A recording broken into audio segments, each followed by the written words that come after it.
On behalf of the Fort McMurray Chamber of Commerce, we're so pleased you could join us tonight. We want to acknowledge the traditional lands and territories of the Indigenous people who have lived on and cared for these lands since time immemorial. The traditional lands of the Cree Indian and the unceded territories of the Métis. We acknowledge and respect the histories, languages, and diverse cultures of the First Nations, Métis, and all First Peoples who have taken care of this land, and we are grateful for the contributions that continue to enrich our communities. As a chamber, advocacy is a core of our responsibilities, and part of that work is creating opportunities like this evening, where voters can hear directly from candidates before heading to the polls. Casting an informative ballot is one of the most important ways we can shape the future of our community and ensure Fort McMurray continues to thrive. Just this past weekend, we saw a record-breaking attendance at our fall trade show. It was a reminder of how strong our community is and how much this region values coming together. We are truly grateful for the continued support of residents and businesses alike. Tonight is about an open, respectful dialogue. The questions you'll hear were drawn directly from our Chamber's annual survey and summer business roundtables, so you'll find their focus squarely on the issues that matter most to our businesses. It's my pleasure now to introduce our moderators, Jenna Giles Hamilton. Jenna is an accomplished communications and fundraising professional with years of experience in media, events, and community engagement. With her background in broadcast journalism, she brings a passion for storytelling and connecting people that makes her a natural fit for tonight's program. Please join me in welcoming Jenna and in thanking her for guiding us through the program.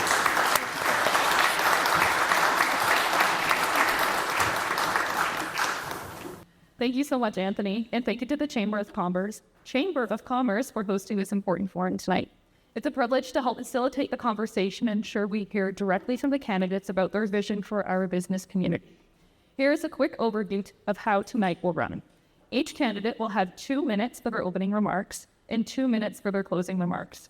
When asked a question directly, candidates will have 2 minutes to respond. Rebuttals will be capped at 1 minute each, and the visible timer is in the back on that screen, and it will keep us all on track. We ask candidates to keep their comments respectful and to focus on sharing their platforms and priorities rather than speaking about their opponent. If anyone goes over time or strays outside those boundaries, their microphone will be turned off so that the evening remains fair for all. With that, let's begin by hearing each candidate's introduction, and then we'll move into our first question. I'm going to start with Sandy. Perfect. Thanks, everyone. Thanks, Jenna. Thanks to the Chamber of Commerce for putting this together and allowing everybody to get together and really talk about the issues that the Chamber has found over the last few years. I've been in Fort McMurray for 33 years.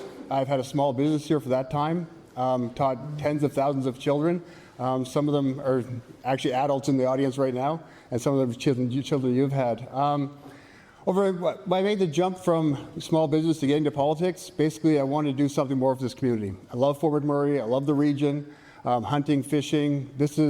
I've been here longer than I've been in Nova Scotia. I'm 55 years old, this is my home, and I love it. Since I became mayor, 5 years ago, this exact same time, probably 4 years ago, I suppose, I made some promises I wanted done to keep. Things I wanted to see happen in this community that would improve the quality of life for people here. And the first 24 months, every single thing I promised this community was completed.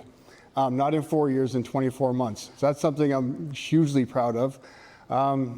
Thanks everyone for taking the time to come tonight. I'm happy to hear some dialogue between myself and my opponent, and have a great evening.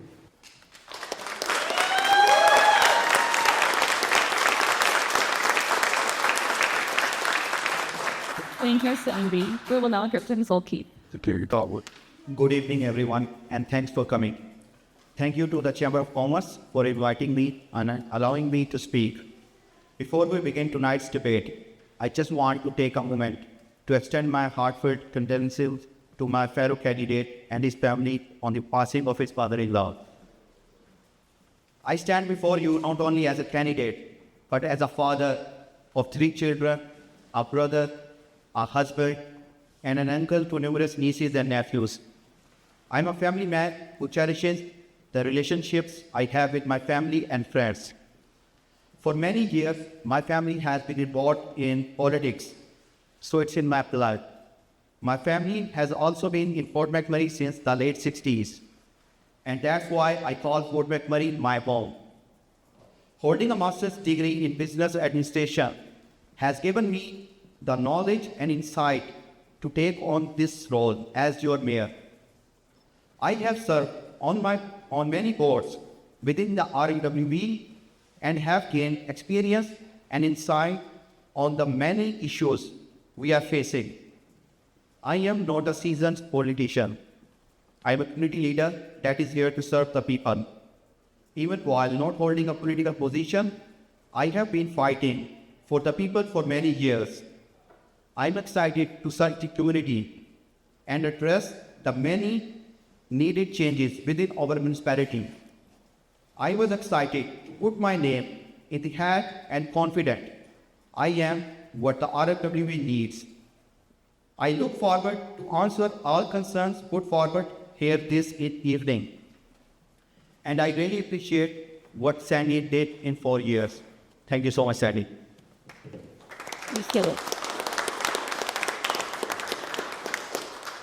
Thank you. We'll move to our first question. Both candidates will answer both questions, and then if you choose to rebut each other after that, you can.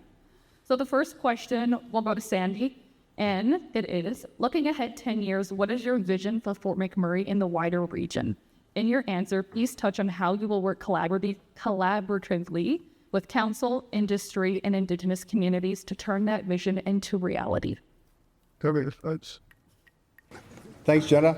In 10 years' time, so in the last 4 years, I've created great relationships with industry, great relationships with the Indigenous communities, and great relations with the province. That's the first thing you need to do in any community to move forward, is have these relationships built.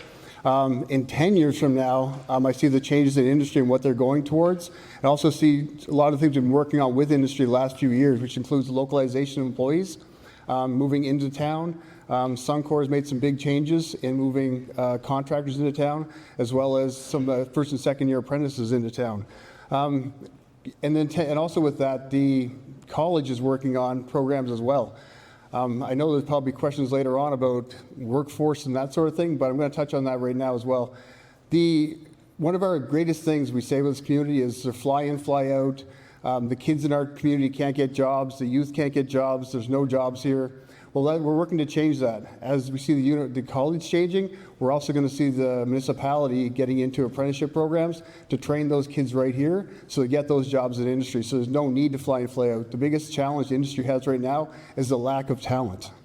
They just moved some big machinery just a little while ago, the cokers. They needed 200 welders. We don't have 200 welders here. So we have to start training people local. And I see the relationships we've made in the last 4 years, that doubling in another 4 years. What we can see in the future here is some huge expansions with industry, as well as development here in the community with using those resources that we're taking out of the ground, instead of shipping them south, of actually taking care of making and developing things here in our community.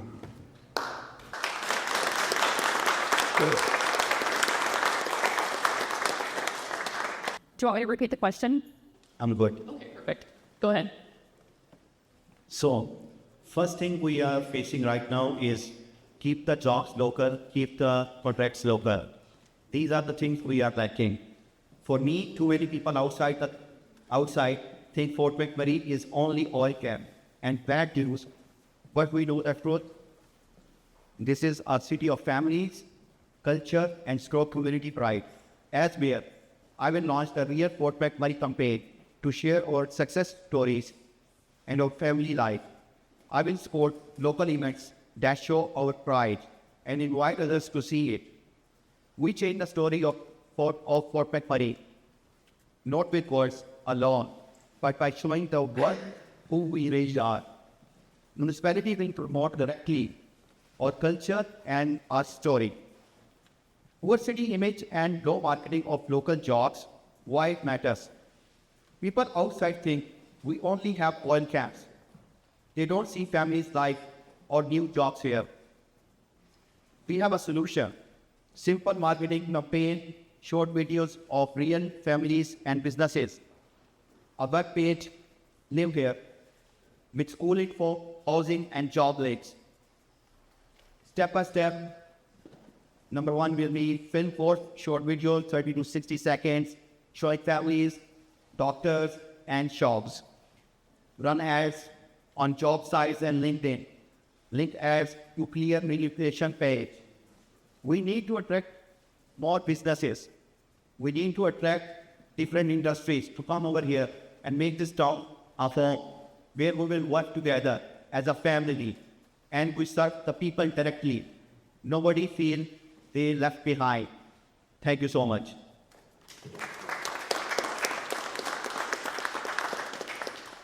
Thank you. Our next question will go to you, Zulkif. Many businesses report high municipal franchise fees on electricity and natural gas. How do you plan to keep utility costs competitive for local businesses while funding essential services in a sustainable way? Thank you. That's a good question. High cost of living and utility rate increases. These are the problems: significant increase in utility rates and development fees. Fair rates, fair treatment.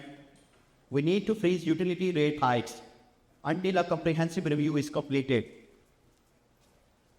Establish a municipality utility relief fund for low-income families and seniors.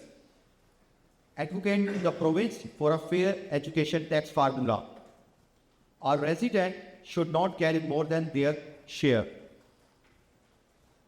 As some of people, they already know that provincial education tax burden right now we are facing, and our leaders, they are not talking about that, is a 21% increase in the provincial education tax for the resident of RMWB. My stance: push for tax fairness, start a campaign to demand that provincial tax models recognize the economic contribution of the oil sand region, suggest tax rebates or credits from the municipality to offset the increase.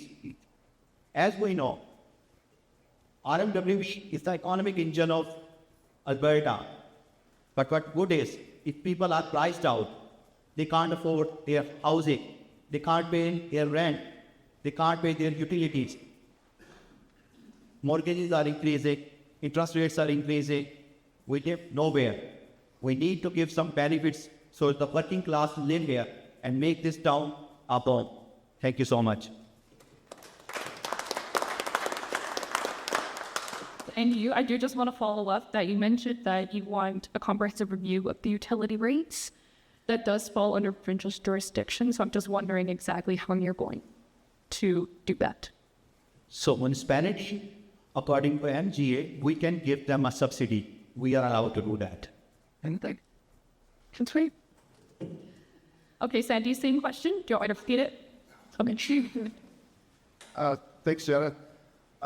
Yes, I don't disagree with my opponent here. Most of the stuff you can't do as a municipal government.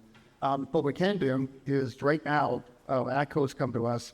Well, 2 years ago, came to my office and basically brought to me something I didn't know. Calgary have to be able to 17% more than we do for distribution rates because we're designating as rural, they're designated as urban.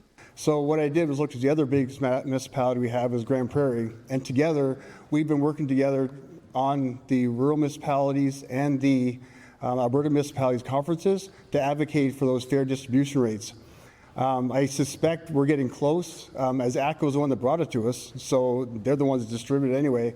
So it's more of a federal regulation, not even the province can change it. We've been advocating to the province to change this, and that'll make a huge difference for the people here. When we have 800 megawatts being produced by the cogens at Suncor alone, we have the energy, to take Guy Boutlier's tagline.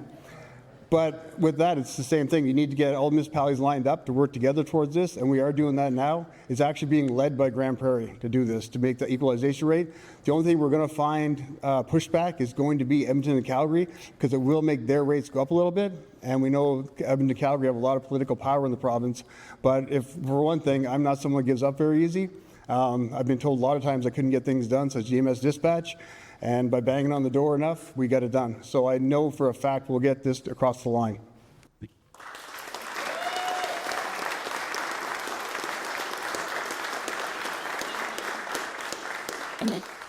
Our next question will go to Sandy. 1/3 of businesses say long timelines and unclear communication during permitting hinder growth. In practical terms, what would you change in the permitting process to reduce red tape and encourage entrepreneurship? All right, thanks, Jenna. Great question, and honestly, I get this question every day. I just met with a young person trying to start a window tinting business out of his garage, and the list of things he had to do were immense. But sitting down with me and going through it, we actually figured an easy, quick way to do it, and it was done. I think a lot of times our plan development department, they get into the way of, they're trying to defend the permitting process, trying to defend the rules, instead of trying to work with the people that are coming in. We don't really have a red tape problem or red tapes, as I've heard in previous contexts. We have a business advisory committee that's led by the Chamber of Commerce as the chair. We have a development advisory committee that all they work on is look for easier ways and better ways to do business in Fort McMurray. And council listens to those groups. They came forward at the beginning of my term with 92 items.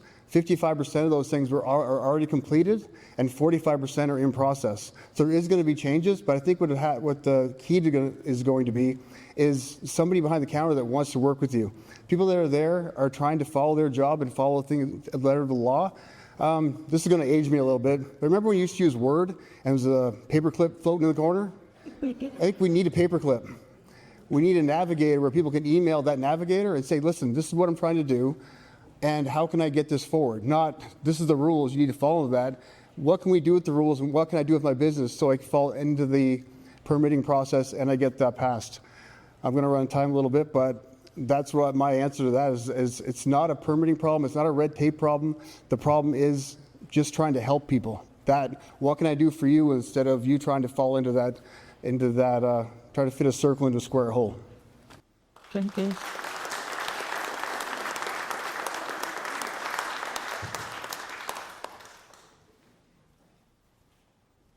Go ahead. We have a survey from Chamber of Commerce which shows there is a red tape and small businesses are surveyed. And these small businesses are the heart of our city. But right now they face too much red tape. The license process is slow and confusing, and big companies get more help than small ones. I will change this. First, an easy online system with a 7-day promise. Second, no license fees for the first year.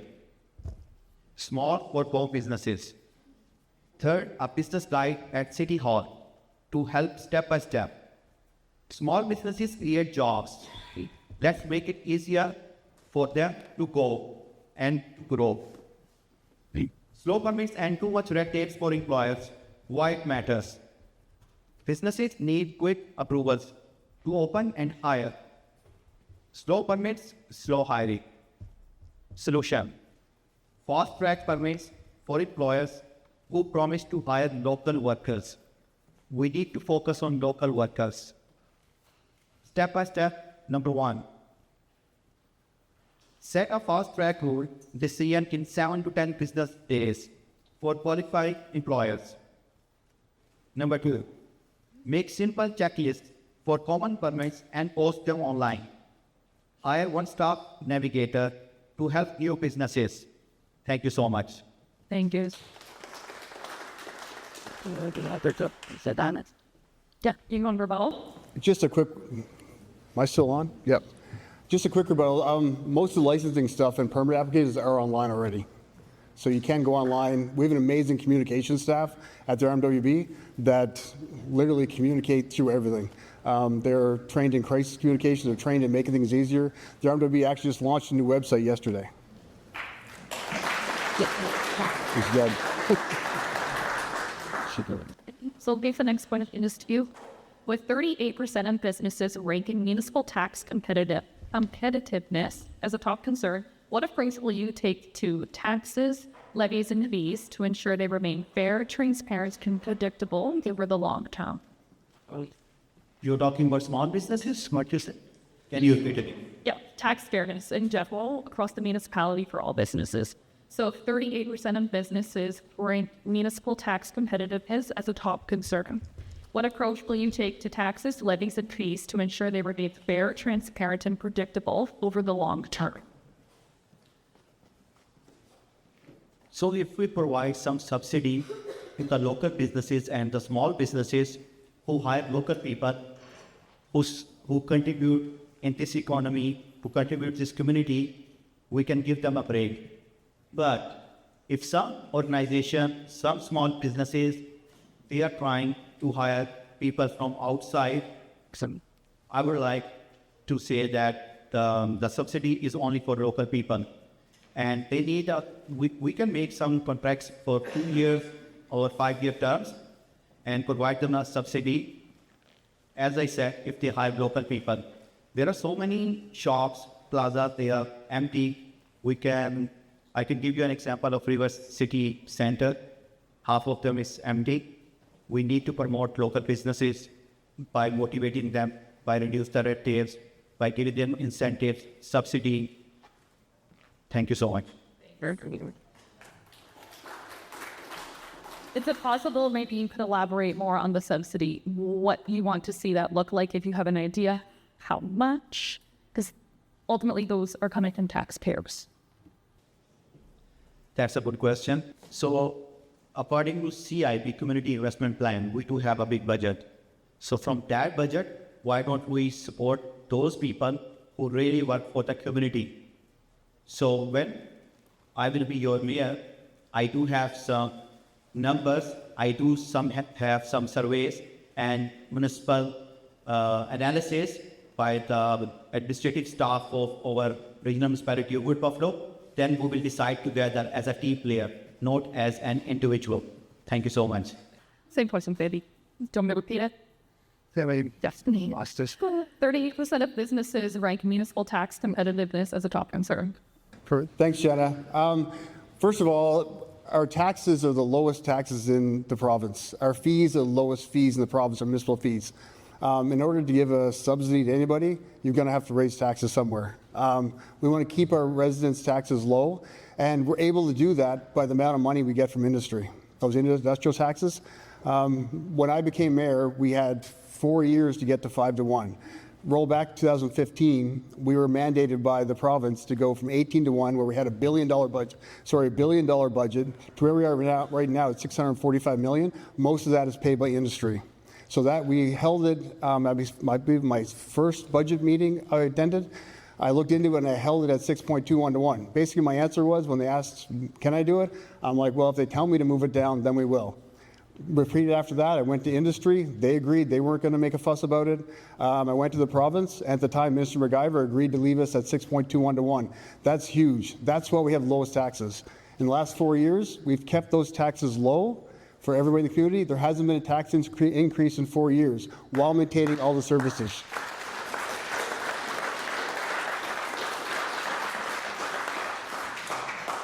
And quickly, before we run out of time, and also CIP funding is designed for social profit groups as well as Part 9 corporations. It's not, we can't take CIP funding and give it to a business to help them operate. CIP funding is made to help social profits, help those groups that benefit the community. And that's where I think, as myself, the mayor, which I'm not the know-all, end-all, it's not my decision. There's 11 people around the table. We vote, we debate, we come up with the decisions. That CIP funding is very important, and we try to make it better and better every year, and we try to use that money to make a better quality of life for everybody who lives in this community. This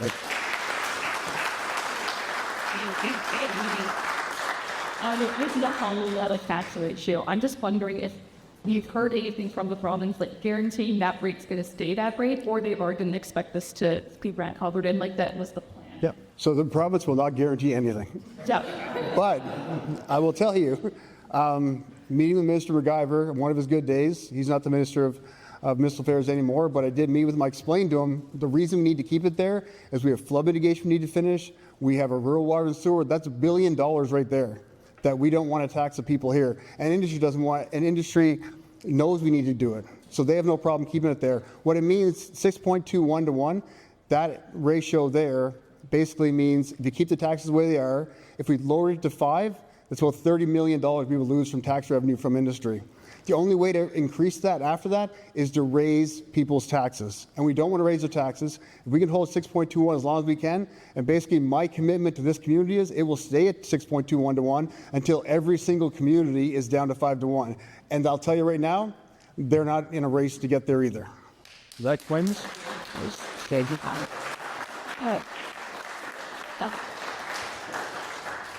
The next question will start with you, Sandy.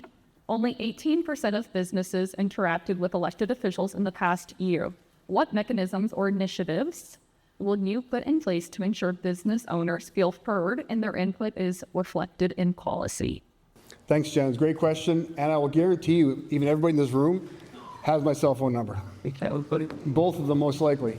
The great way to interact with council, I can't speak for all of council. Again, I'm one person. The Chamber of Commerce does an amazing job of advertising their events and letting council know. I go to as many as I can. I can't speak for anybody else. The Construction Association does an amazing job. NABA does an amazing job. I get to most events I can. If I'm not already booked, I'll be at that event. I've made it, everybody here in this community knows that I show up when I'm invited. I show up when you have an event going on. I show up when there's a speaker. I show up when you need it. So the ratio there, I can't speak for anybody else, and I can't really give advice on how to get people out to these events. You just need to, when you take your time to elect people that have the community's best interests in heart. Look for their resume. Look for boards they've been on. I want to finish talking. Thanks for the applause, but I'm on timer. But look at people, you're voting for a council. It's not just about me right now. I know I've had a pretty much perfect attendance record as council. I missed one meeting, and we had to actually redo that meeting again after the results. So, and I attend there, there's no event I haven't attended in this community. But council, when you look at council, pick people that have been on boards and look at their boards and committees they've been on, and look at their attendance record. That will be the tendency in the community. As Zuki actually mentioned about people just showing up, they don't just show up. Don't just vote for people that are just showing up now. Look for people that have been involved in the community the last 4 years, the last 8 years, the last 10 years.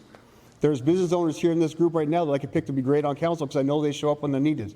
That's what you need on council. It's not just about one person. And the only advice I can get, it's not up to me, it's up to you, the voter, who shows up to these events. And you need to hold people accountable for their jobs.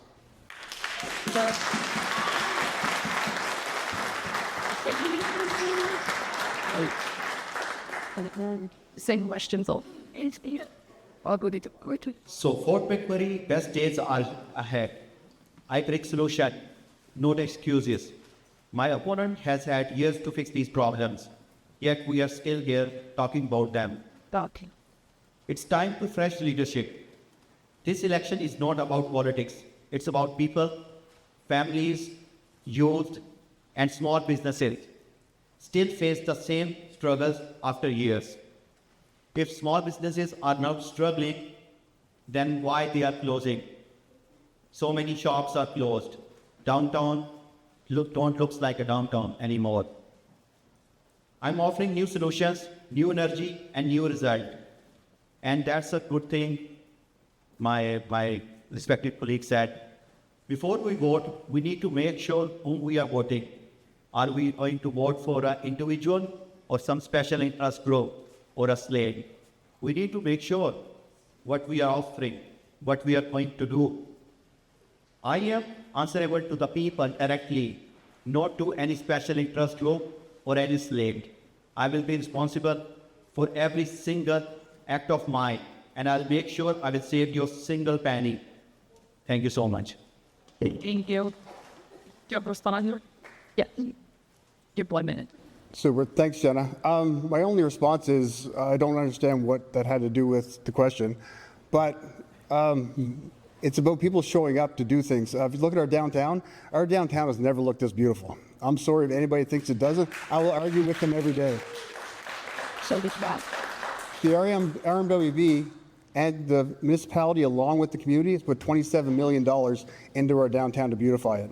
And you can see it driving through there. We have a beautiful downtown.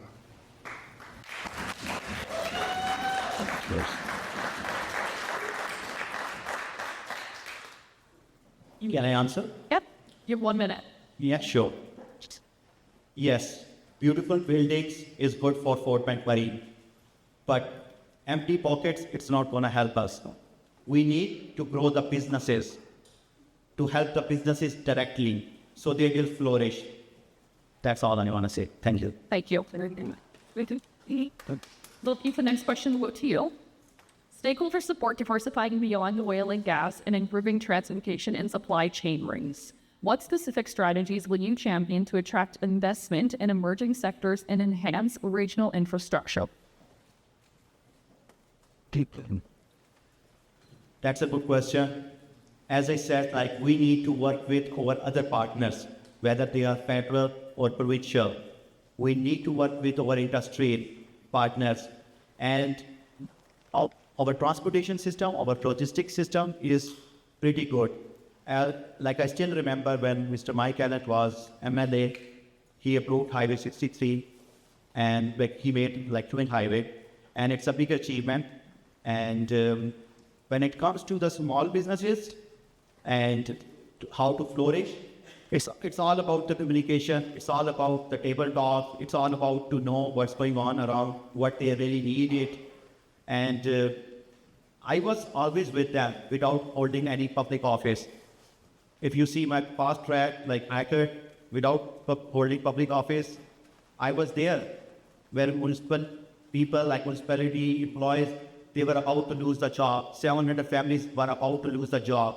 And I'm honored and I feel very proud that I was the only one who stood with them. And I really want, it's not going to happen again. That's why I put my name as a mayor candidate to save those jobs. Thank you so much. I would just like to circle back to the question. It was about diversifying Fort McMurray as a whole. So I'm just wondering if you have any ideas about attracting different businesses or even diversifying the oil and gas industry. I know the province talks a lot about carbon capture or anything along those lines. So we know that oil and sand is the backbone of our economy. Yes. But there is another industry we can flourish, which is indigenous industry, indigenous tourism. We have a Northern Light. We can use the Northern Light tourism. We can explore Fort McMurray. We can explore Six Lakes. We do have so many natural resources other than the oil and sand. And to work with, like, as I said, like we need to work with the provincial government as well and the federal government as well, to bring more projects over here. And when it comes to the new businesses, yes, there are some businesses, they like still like there's a Walmart, it just opened. It had a groundbreaking ceremony and some of elected councillors were there. I think Funky Joko was there and Poster Toker was there. And I was wondering where are the other candidates and where are the other officials? Thank you so much. Thank you. Same question, Sandy. Do you want me to repeat it? Probably not.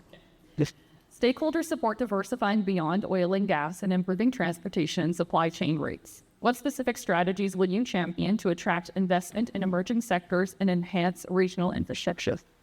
Thanks, Jenna. I won't get into the condition of the transportation highways. That's been a hot topic, and I will need a lot more than 2 minutes to get into that. I do thank as Mike Allen and Don Scott, who were the MLAs and stuff at the time when they made sure the highway was twinned and we all were exited out of Fort McMurray safely in 2016. But looking in the future, 686 is going to be make a huge difference in this community. It'll give us a trade route for goods to go through Fort McMurray. So we're not drive material up and drive the truck down empty. We're a place you can make, communities and stores will be able to drive through that route to deliver goods. It'll lessen the price of a lot of things in this community. We're looking forward to that getting finished. As far as diversifying with the economy, we're never going to get away from natural resources unless we start hunting beaver again. We're a place that's based on that. But one huge thing is AI data centers, which is the way of the future in the world, is really looking at Fort McMurray hard. And the reason they are is because of the geology in our ground, it's because of the temperatures we have, and because we don't have blackouts. We're one of the few places in the world that never will need electricity. We have CNRL, Suncor. Suncor produces 800 megawatts per year of extra energy from the cogens. So we have industry right in our next door that there can help attract those AI data centers because they can't have a blackout. They can't have we're down. They need to have that consistent energy. Those are huge things there, but also a big thing in our community is using the residual things from our oil and gas, such as bitumen, to start other factories here and other factories. I'm running out of time. So I'll say this really quick. We also have a tax incentive for industry to come here. Wolf Midstream just came here a little while ago, invested $500 million in community. And one of the things with the tax rebate is you have to hire local. You can't fly in, fly out. And they're very successful, located on Oyster Road. Local guys, local company, great story.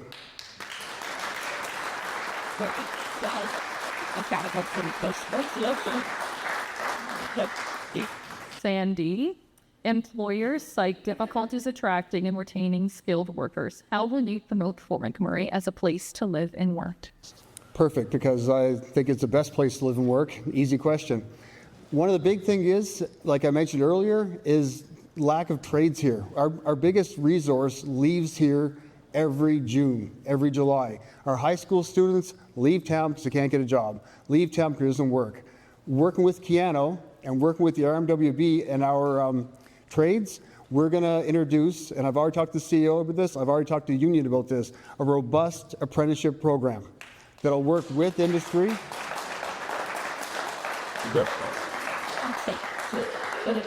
And it isn't a collective agreement.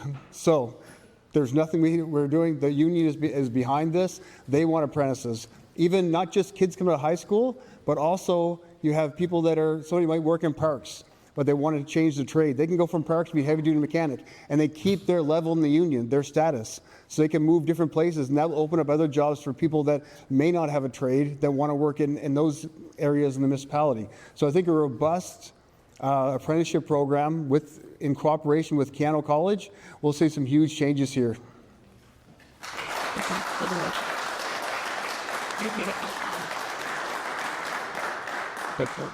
Say your question. Many workers come here, but they don't stay. Why? Because housing is expensive, doctors are hard to find, and families need more services. As mayor, I will fix this. We will create a Welcome to Fort McMurray office to help families with schools, daycare, and housing. And businesses that hire local people will get support from municipality, as I said, who hire local people. We must make Fort McMurray a place where people want to live, not just work. Hard force causes to find jobs. Why it matters? If the partner can't find work, whole family leave. Solution: offer partner job help them in resume, job leads, and hold monthly partner job fairs. We can do step-by-step 3 process. Number 1 is add a partner job help page to the move here. Number 2, run a monthly job fair with booths from local employers. Collaborate with Chamber of Commerce to find a job for partners. Offer short training or micro credentials for partners who to work with Chamber, employers training, and colleges. Thank you so much. Just quickly, this is a place people love to live. Everybody in this room loves to live in Fort McMurray. It's not just a place we're here to work. We're here to work. I love this community. You love this community. And already we have job fairs at Syncrude Sport and Wellness, at Mac Island consistently do that. And based on any other community this size, we actually have the lowest cost of living. Sadly, our houses are down at one of the lowest they've been, but the good news is, the good flip side of that is, they are going up. So housing prices are going up. My son just bought a house. It went to multiple offers. He paid more than was asking, and that's straight across the board in the community. Our house prices are going up, and that's a good thing.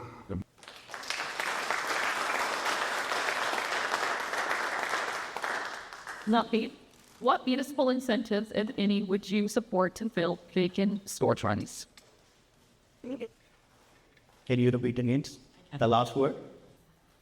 What municipal incentives, if any, would you support to fill vacant storefronts? To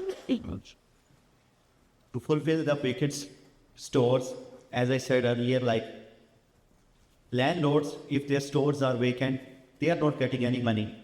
Why not we work with the landlords and find tenants who really want to work and who really want to stay here for 2 to 5 years, and they are ready to do a lease agreement for 2 or 5 years. We will provide them a subsidy. We will provide them to help promote their businesses. We do have some platforms like Chamber of Commerce, RFWB page, who help local businesses to promote them without any charges. And as I said before, for the new businesses, if we waive off first year of the fee for the licenses, it's a small peanut for RMWB taxpayer, but it shows how much really we care about small businesses, how much really we care about empty shelf, really care about to open a new business. We want this town grow. We really want to grow this town, but how we can grow this town? By providing them facilities, by providing them like doctors and other stuff. Thank you so much. Thank you. Same question, Sandy. Thanks, Jenna. The RMLB now has a downtown revitalization grant that has spent $9 million in the downtown, which actually, in fact, turned into $27 million in investments. That's why you see downtown looks so nice, and that's for the landlord. So if there's no tenant, the landlord can still apply for that grant to beautify their place, to make it look more appealing to anybody to move into it. And that's a grant that's been open. Recently, Councillor Weigel brought forward a motion to expand that grant to other parts of the community. So you look at other parts like Gregoire that may have empty spaces there, that we're hoping, if it passes, that'll be next council, next mayor will decide that. But that grant will be available to other parts of the community that have empty storefronts, and landlords can apply for it. So there is 27 million been invested already, and there'll be more during that. And that's really the only way you can invest in it. Any kind of other subsidies, it means your taxes go up. So if you want to see a cookie store, which everybody does after last weekend, there's definitely a market for it. Those cookie places went out of business, out of stock super fast, mostly because of me. But if they want to get someplace, if the RMWB subsidizes that, that means their taxes go up. Anytime you're going to offer a subsidy, that means your taxes go up. So if you want to pay more taxes so someone can open a store, that's on you. But come make that argument when we bring this to council in a few months. The downtown revitalization grant, we looked at opening to other places. Come make your arguments and see where we can go and see what part of the community you want to see this grant go towards that landlords can use to make it look better and more appealing for new businesses.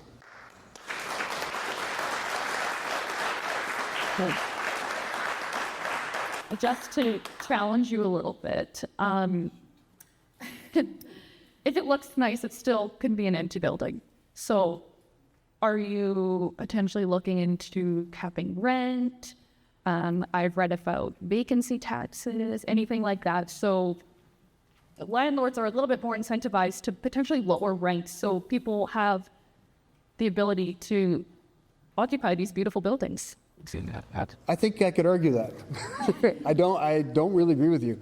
I believe in free market. I believe in the market adjusting itself. 1996, my house was built. It was $400,000. My house now is $900,000. My business, I've had a business, I've been renting here for 33 years. I was renting on Fraser Avenue for $3,000 then. My rent now on Franklin is $9,000. So the market adjusts itself. If your house goes up, rent's going to go up. If you want your house worth more, then rent's going to be worth more. I think you have to let the market adjust itself. I feel bad for people that are trying to renew leases. I myself is very fortunate. I have a great landlord. I've actually had the same landlord, whether he was my building manager or landlord, for the last 30 years. So God bless him. Love Paul. But what I'm saying is the market will adjust itself, and I don't think you can force people to do things. Let the market adjust itself.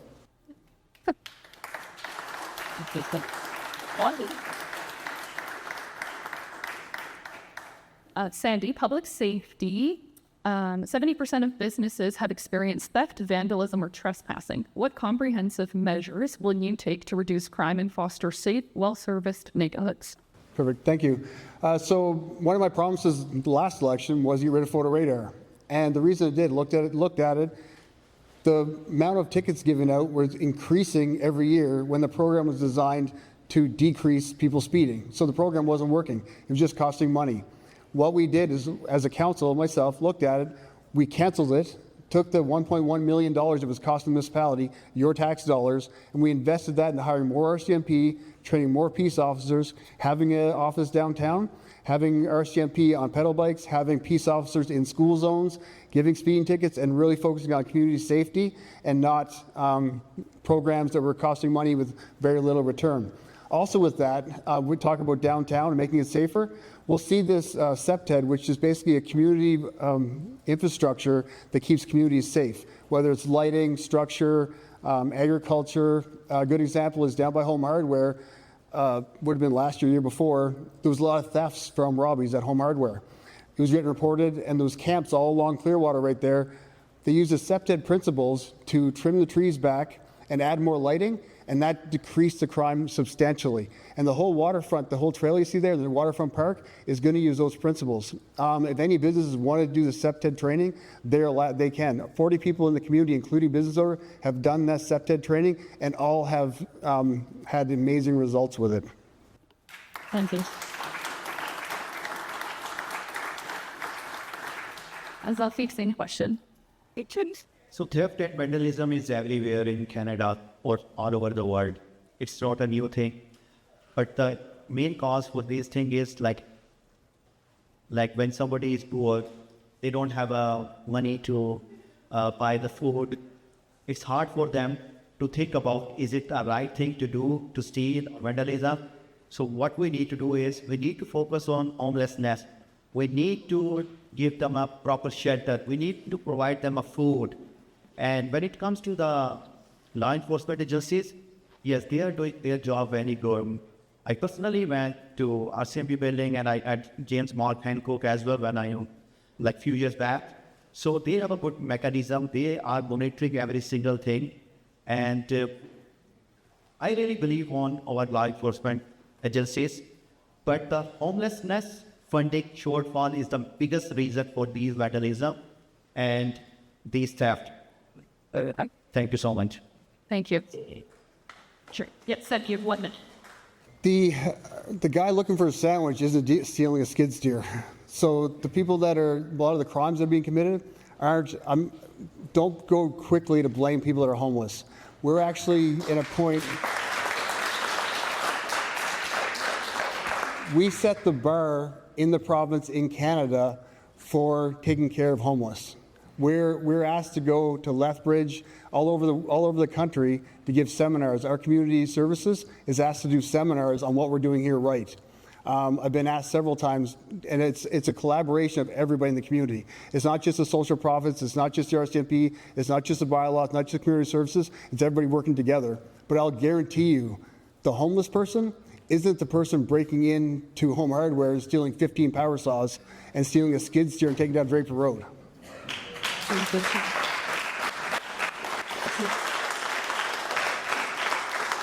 They'll give you 1 minute. Yeah. I want to clear respectfully my colleague that I am not blaming homeless people or any individual or any group. I am telling you the root cause.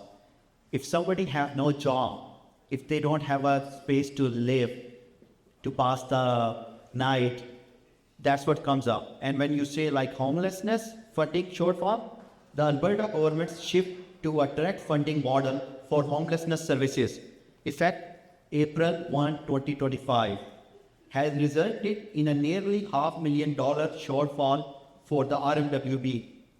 This change eliminates the municipality role in administrating provincial homelessness funds, leading to the loss of 30 housing placements and the discontinuation of homelessness prevention program. Thank you so much. Thank you. Zolfi, next question.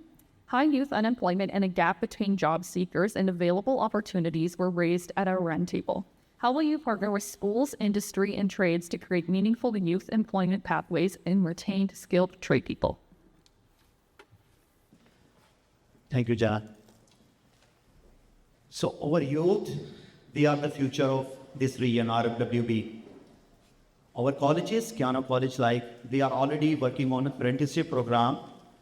They are already collaborating with industry. But our young people want to work, but too many cannot find jobs here.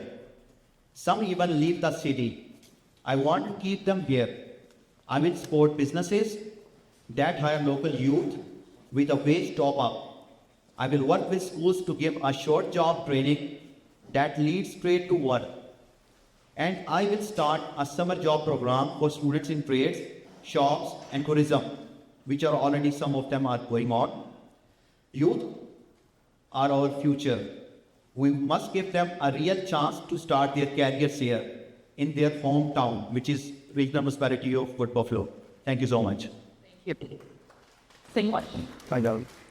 Thanks, Jenna. I won't repeat what I said already about apprenticeship programs, but I will add this. The RMWB has a summer student program. It's basically a student program where local youth can be guaranteed jobs every summer. They do that program. We've been having a problem with it, retaining those students. The reason is because in order to qualify, you have to be registered into a post-secondary school. So that person comes, they do the summer student program, they're working in parks, they're working wherever, then they're gone to U of A, do something else. Then we don't see that person back in the community. By changing one word in that from student to youth, we can train the youth in those jobs, and they'll have experience then to get other jobs in RMWB. Like I mentioned earlier about an apprenticeship program. Let's say the guy in parks has been there 15 years. He wants to be a heavy-duty mechanic. He can transfer to that to start his apprenticeship program, which leaves an opening in parks. The kid that through high school was doing 6 months jobs of working in parks and mowing lawns and hauling garbage, he now has 6 months experience to work in parks. That keeps that generation moving through the community and creating jobs where there was none before.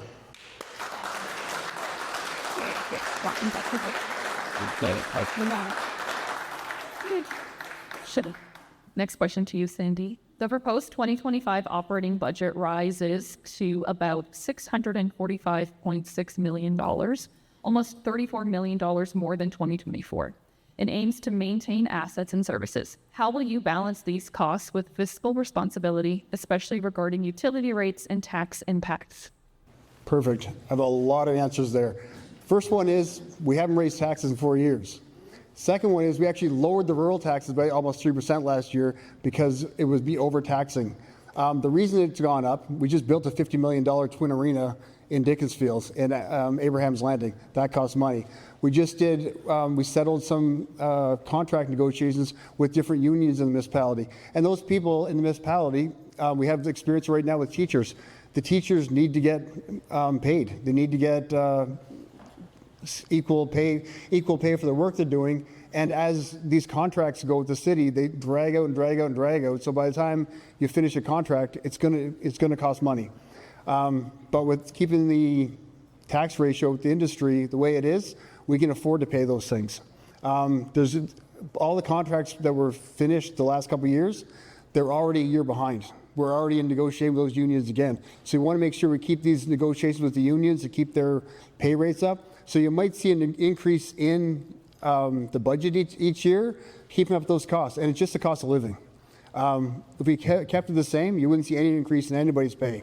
But to hire people to do different jobs and to compensate them for the work they're doing and the value they give in this community and the service they provide, they need to get paid. And that's the reason that's increased. The other important part is the RMWB doesn't owe any money. We have no debt. We have no deficit. We're the only place, I'm going to say, outside of Dubai that doesn't owe anybody anything.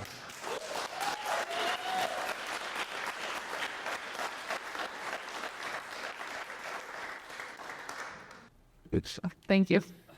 Just a challenge. So taxes will stay the same, you're saying? As long as we can keep the tax ratio there, we can keep it the same. The only one that could change is something we might have brought taxes down. We might have to bump that back up to where it was, but not to raise. But taxes have been raised the last 4 years, and we've been able to maintain the services as well to build we built the Twin Arena. And I believe that project is north of $50 million.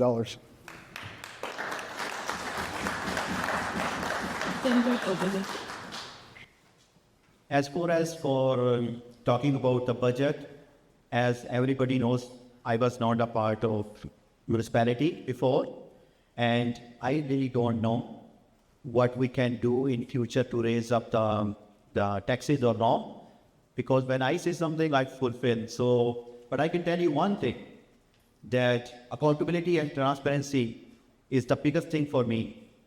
I will launch a real-time budget dashboard, so you will see how every tax dollar is spent. I will hold a monthly open door Mayor's Town Hall in every community. I will introduce a civic engagement app where residents can track issues, vote on proposals, and give feedback instantly. Then, at the end, yes, 10 council people and 1 mayor, they will decide whether it's good for the people or no. But we really wanna engage every single resident of regional municipality of Wood Buffalo, how their taxpayer will be spent. Secondly, I really want to make sure municipal jobs will be secure, union workers will be paid off. We always say in election time that jobs will be secure, but I never see somebody who's elected to go and sat with them when they need. They were on the streets, and unfortunately nobody was there to help them, to listen them. I saw some council meetings, and there were even union representative. He said openly that we were told something different. We were told like something different, and now you are telling us differently. So there is a communication gap between leadership, and we need to work with them. Thank you so much. Thank you. I just have one follow-up for Silky. You mentioned a few new programming and ideas you have that evidently will cost money. So how will you fund that? You were talking about your real-time budget tracker and your app. So I'm just wondering, staying on topic of the whole budgeting, how you will fund those things. It's not gonna cost too much money, to be very honest, to make an app. I was just talking to one of my wedding today, and we were working on an app, and maybe somebody can see, like I'm already working on that app. So every single resident can see what's going on actually. And we will make sure it's gonna be in simple language, not a bureaucratically, not a accounting way. So many common people like me, they don't understand like what does it mean. So it's gonna be a simple for an ordinary people, for an electrician, plumber, or a mechanic, or any Tim Horton guy, or McDonald guy, or a small business owner. He or she will understand where the X dollar is spending. Because I saw these things, these are very difficult. These are so many big booklets, and ordinary people, they don't understand where the taxpayer money is going. Thank you so much. Thank you. Sandy, you have 1 minute. Thank you. All the budget is all online. Every single dollar municipality spends is online. rmw.ca, you can see everything. And all the budget proceedings are open to the public. You can watch it via Teams or YouTube, wherever it's at. But you can also come to the council meeting. You can come there the whole budget time. It usually takes about a week to get through the budget. I anticipate this year be a little bit longer because of new council. We'll probably do a pre-budget as soon as the council is sworn in, and finish the budget in February. But that's open to the public. Everything you want to see is open to the public, and we won't need an app because it's already on the website. You can see everything. Every dollar that's spent is on that website under our budget.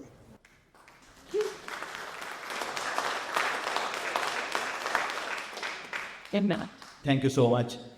Yes, everything is online, but is it in a easy way to understand an ordinary person what is really going on? No. Even I saw so many times our residents, people, they went to municipality, they have to wait for like 6 hours sometime, and even sometime even council admit this, if we pass this motion, it's not gonna good for the people, or we lose these money.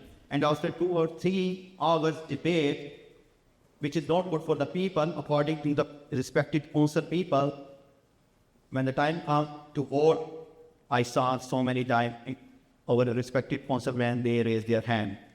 So for these reasons, I want everything transparent, easy to understand. No online thing, no big booklets, easy, precise, to the point. Thank you so much. Thank you. Sure. Just quickly, I ran a martial arts school before this, so I taught kids, did martial arts, and I understand what's in the budget. It's very easy to comprehend. You get finders, you get all the material, and you also have a great administration staff that any question you have, they will get the answer for you. So it's not language you can't understand. It's there for you to understand, and it's presented in a way so the public knows where their money is going.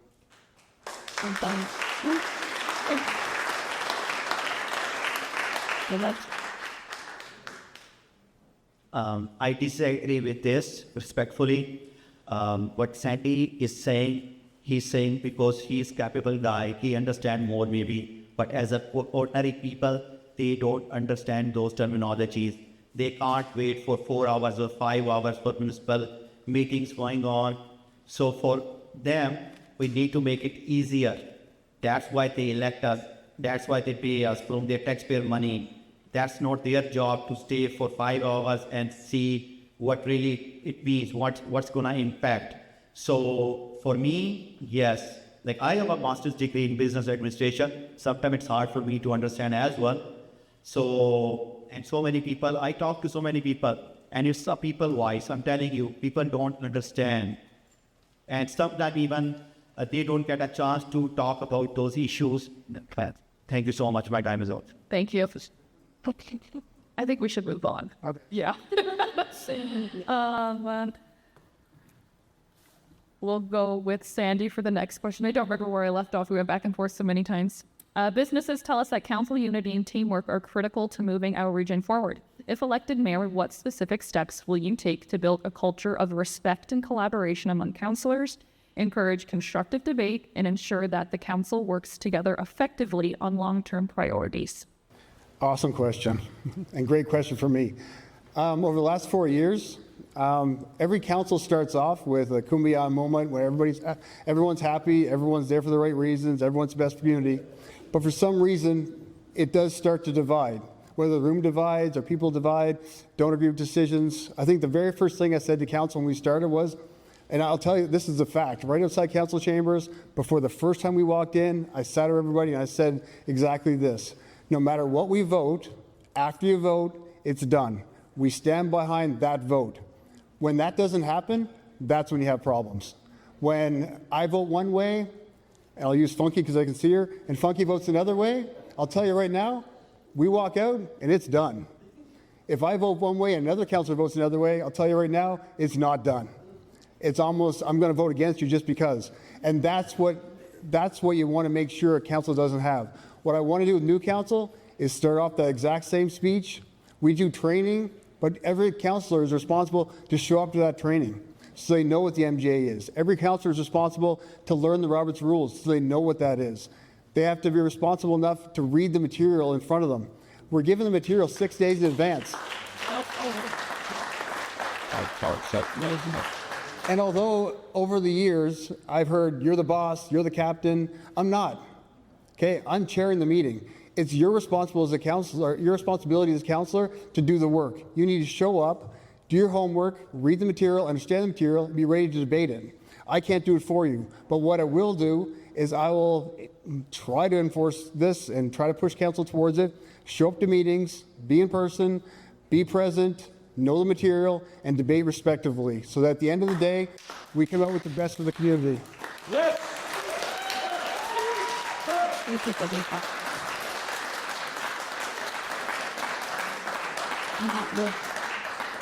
Thank you. Same question. I agree with my colleague Sandy Bowman, because that's what I saw within 4 years. Council meetings don't look like a council meeting. It's look like a daycare center sometimes, to be very honest. And I really appreciate what you did for 4 years. It's all about the respect. Whoever wins, it's a health competition. We really want to work for the community, Sandy or me. But at the end, if I win or I lose, I will definitely work with Sandy. I will work with Funky Benjoko, or Don Scott, or Mr. Doger, Funky Benjoko, and Ty. It's all about the teamwork. When you get elected, you are the person who are representing this community. Respect, and whatever is good for the people, we need to work together. We need to work for the people, not the special interest group, or, oh, you donate money in my campaigning, I will work for you. It's not going to happen. It's not going to happen like, and it's, we are met with so many people, but when it comes to do right job, we do decision because of the merit. And that's what everybody did, and Sandy Bowling did, and I will try to do the same thing. Thank you so much. Thank you.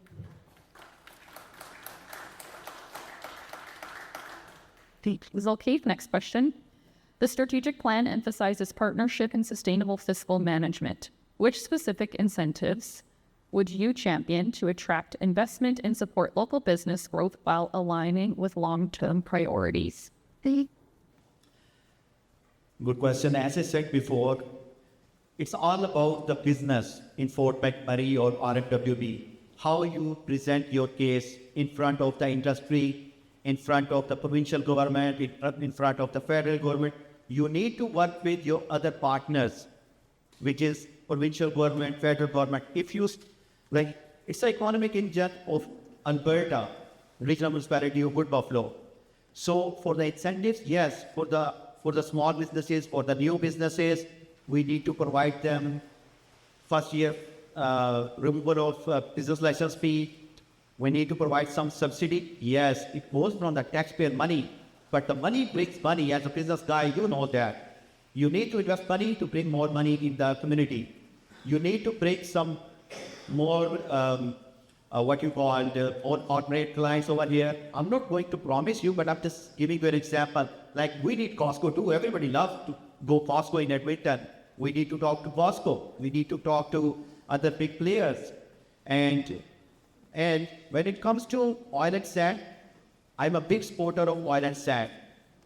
But you need to work up other sectors as well. Because when the oil and sand prices goes down, then you have other industry who will help your community. Like, as I said, tourism, indigenous tourism, how blessed we are. We have indigenous heritage, which has thousands of years history. We do have northern lights. People spend tons of money to go to Norway or Denmark. I know that. My aunt, she always go there to saw those northern lights. We are blessed. There are so many beautiful things over here. It's all about communication, dialogues, and respect each other to work as a team player. And I will make sure as a mayor, I will work with all 10 councillors. Thank you so much.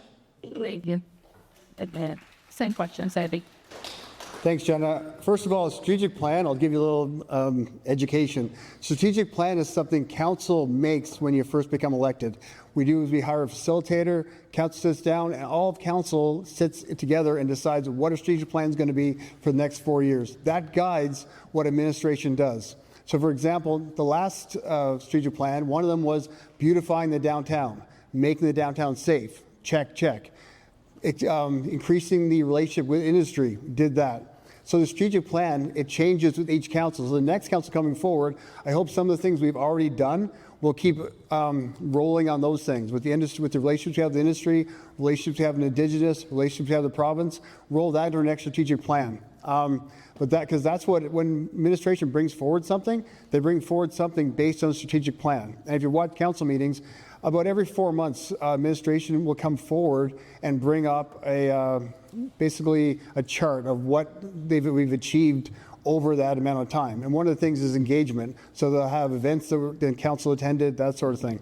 So that's what the strategic plan is. And I think the strategic plan moving forward in the future, we use all the relationships we built the last 4 years. We keep focusing on that. The big thing that I see is localization. That's going to be one of the biggest ones. And apprenticeship programs, that there alone is going to make the difference in Fort McMurray. Thank you. Please stop, Nico. I just want to add one thing. If we build a strong relationship with the industries, how much local jobs we add in industry? If we make a good relation with them, how much we get from industry? We need a result instead of dialogues. We need to talk to them in a way they agree. It's all about the deal done. I used to sell cars like Mike Cannon used to sell cars, but still he's selling cars. So in dealership, so it's all about the deal done. It's not about the negotiation goes forever, communication goes forever, but there is no result. We need result. We need good buildings, but we need our pockets filled with money too. Thank you so much. Thank you. I can answer that actually. It's about $600 million is what industry gives us. each year. That's what we get from industry, is about $600 million. And for localization, Suncor's 600, actually it's weird, it's close to the same, it's 600 contractors actually moved into the community in the last year or so through Suncor. And I know CNRL's working on it too. The promise is, and we're going to see more of that once we see the twinned highways going from Syncrude to the Bridge of Nowhere. That's going to make a lot of the community a faster way to get to industry itself, to kind of let people be able to get to work faster from town and less accidents. And one of the biggest thing is we make sure it's a safe road to get back and forth to town on. Here.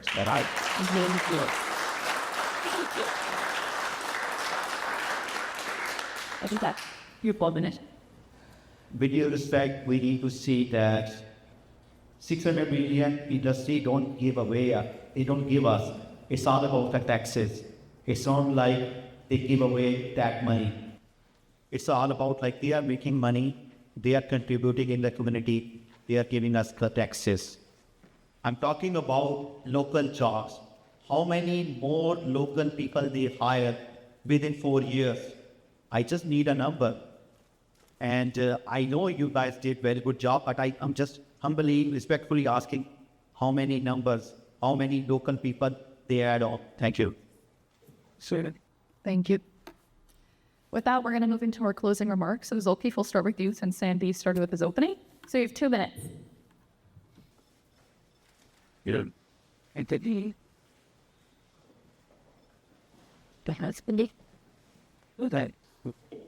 I will start with my closing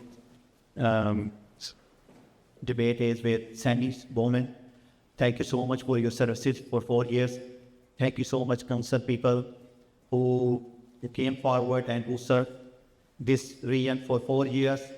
And thank you so much, the new people, the new candidates, and they are putting their names forward to serve this community.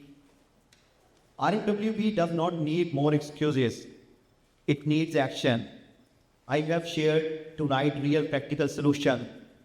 A streamlined system for small businesses, investment in our youth, a healthcare strategy that put families first, and a vision to diversify our economy for the future. Leadership is about listening, but it's also about acting. My purpose is simple. Under my leadership, this council will be transparent. I'm telling you again, it will be a transparent, accountable, and always working for you, the people who live, work, and raise families here. Let's move RMWB forward together. Thank you so much. Thanks, everyone. First, I want to thank Jenna. Amazing job again. And I want to thank the Chamber of Commerce for putting this on. I know they did it the last time. I think we were via online last time, but thanks to Diana and her entire team. You guys have worked all weekend and then right into this, so thank you so much. Okay. I feel like I won an award. I also want to thank Robbie Car Media for filming this for us. But really, the last 4 years have been the best 4 years of my life. I've got involved. I've been there for the community. We've had some great things happen. Like I said, every promise I made the last election, I made happen. Anything I tell you now, I will make sure it happens. Whether it's even our responsibility or not. I literally drove down that highway with a cell phone, hit every pothole and sent it to the Premier to get it fixed. I will do what it takes. You can see that. The funny thing at the Legislative Building is I'm there so much is you go in there as a security, you need to have a pass, yada, yada, yada. I go in right now, and all I say at the front is I'm seeing Brian or Tanny, and they let me through when I pass. I walk through the building, any minister's door that's open, I drop in for coffee. They know me well enough. I press the Premier's doorbell. The security on the other side of it says, it's okay, it's just Sandy. That's no word of a lie. That's the truth. She's also an Oilers fan. I'll speed it up. Before this, I would go to the Legislative Building and I'll be introduced as the guy, professional MMA fighter. His record's 3-0. Now when I go, it's a joke now that I'm 3-0 with natural disasters. With Fort Chippewan, the fire we had in town, and the fire outside of Janvier, no structures were lost. So thanks to RES, amazing staff municipality for all that work. And this isn't a one-person job. This is your mayor, your 10 councillors, but it's RMWB staff to make it happen. They pick up your garbage, they clean the streets. We have the most amazing staff in the world. And I'm going to say right now, I'm running out of time, say quick, that those staff that work every day, that's what makes things happen in this community.